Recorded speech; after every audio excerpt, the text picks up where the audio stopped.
నియోజకవర్గంలో MRR foundation ద్వారా ఉద్యోగాలు లేనటువంటి, చదువుకొని ఈరోజు ఏ ఉద్యోగం పొందనటువంటి యువకులకు అండగా ఉండాలని మనం చేసే ప్రయత్నంలో ఎక్కువ శాతం మన నియోజకవర్గంలో ఉండే యువకులకు ఉద్యోగాలు రావాలని, వాళ్ళ యొక్క భవిష్యత్తుకు మంచి బాట చూపాలనే ఉద్దేశంతో ఈరోజు ఎంఆర్ఆర్ ఫౌండేషన్ ద్వారా ఈ కార్యక్రమాన్ని చేపట్టడం జరిగింది.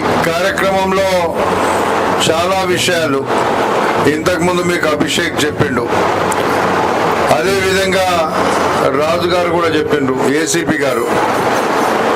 ఇవన్నీ మీరు అర్థం చేసుకోండి. నిరుద్యోగిని ఏదో రకంగా ఇక్కడ అమ్మాయిలు వచ్చినారు, అమ్మాయిలు కానీ అబ్బాయిలు కానీ అందరికీ ఉద్యోగాలు ఎట్లా పొందాలి అనేటువంటి ఉద్దేశంతో ఈ కార్యక్రమం చేపట్టడం జరిగింది. ఉద్యోగం వచ్చినాక ఎన్ని డబ్బులు ఇచ్చినా మీకు దండగే. ఉద్యోగం రావడానికి మీకోసం ఖర్చు పెట్టే కార్యక్రమం ఈ కార్యక్రమం అని చెప్పి ఈ సందర్భంగా మీకు మనవి చేస్తున్నా. రాష్ట్రం అంతా ఎవరు చెయ్యరు, మీ అంతలో మీరే చేసుకోవాలి. మీరే డబ్బులు ఖర్చు పెట్టి ఇన్స్టిట్యూట్లకు పోవాలా. ఆ ఇన్స్టిట్యూట్లలో ఎవరు చెప్తారు? మన రమేష్ లాంటి పంతులే మీకు ఇది చెప్తుంటారు. ఇప్పుడు మన దగ్గర అయితే అధికారులు ఉన్నారు. ఇప్పుడు ఏసీపీ రాజు గారు ఉన్నారు, నాకు ఎట్లా ఉద్యోగం వచ్చిందో చెప్పిండు.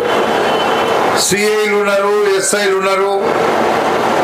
మీకు ట్రైనింగ్ ఇచ్చే సమయంలో పోలీస్ కమిషనర్ను, డీజీపీని అందరూ కూడా పిలిచేటువంటి అవకాశం మన ఇబ్రాహీంపట్నంలో మీకు ట్రైనింగ్ ఇప్పించడానికి అవకాశం ఉంది. ఇది మీ భవిష్యత్తు కోసం, ఇది ఎవరి కోసమో కాదు, ఎవరి స్వార్థం కోసమో కాదు. ఇది మీ భవిష్యత్తు బాగుపడాలని ఈ కార్యక్రమానికి ఈ శ్రీకారం చుట్టినటువంటి కార్యక్రమం. నన్ను అభిషేక్ అడిగినప్పుడు ఒకటే మాట చెప్పిన, ఎన్ని డబ్బులు ఖర్చైనా పర్వాలేదు, మన పిల్లల భవిష్యత్తు కోసం ఎంత ఖర్చైనా అది నేనే చూస్తా, నేను భరిస్తా, మీరు పని చేయమని చెప్పడం జరిగింది. ఇది ఎన్నికలు రాగానే రాజకీయ నాయకులంతా ఓట్లకి డబ్బులు ఇచ్చి కొనాలని చూస్తారు.